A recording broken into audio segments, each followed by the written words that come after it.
A few days ago, Jerome Powell gave an interview on 60 Minutes, a proper masterclass in gaslighting with doublespeak. Having said there were a couple gems in there that set the media aflutter.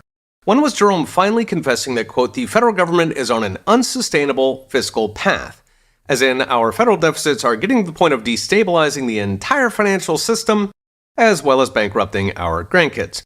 Of course, it would have been super if Jerome had realized this before he spewed out $6 trillion of freshly printed dollars, almost 1 in 4 in existence at the time, which led to the worst inflation crisis since the 1970s.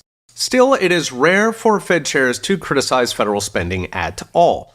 Not because trillion-dollar deficits are harmless. Fed chairs know full well that every dollar the government spends makes the productive economy smaller.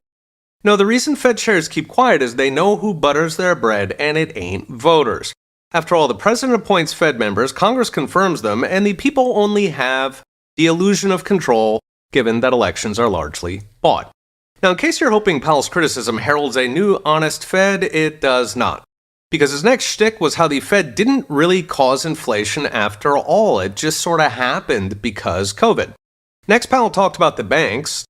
After being asked about the Fed's failure to even monitor Silicon Valley Bank, which you'll recall actually had a Federal Reserve official on their board, presumably providing regulatory immunity since they all play golf together. Now, Powell, to his credit, admitted that they failed. Of course, that won't change anything. In the same interview, he cooed how banking troubles are, quote, manageable. Since any failed regionals will just get bought by bigger banks, that will be the clip at the next catastrophic bank crash. As for the Fed's role in these constant bank crashes, we just had another near crash last week in New York. Powell was mum on the Fed's interest rate yo-yos that are crashing banks, as well as those regulatory relationships that keep the problems hidden. Just promises that he will try harder next time.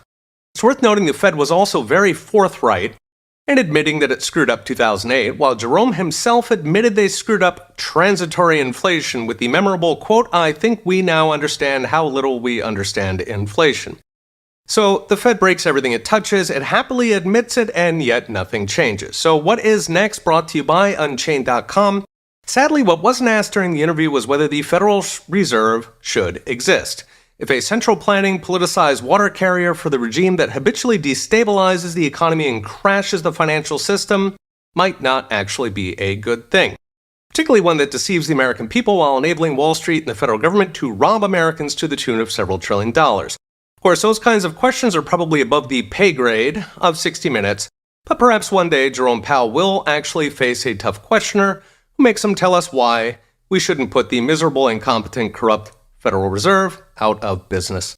A fresh episode of the podcast roundup just went up. Check it out at petersanage.com. Okay, we'll be watching.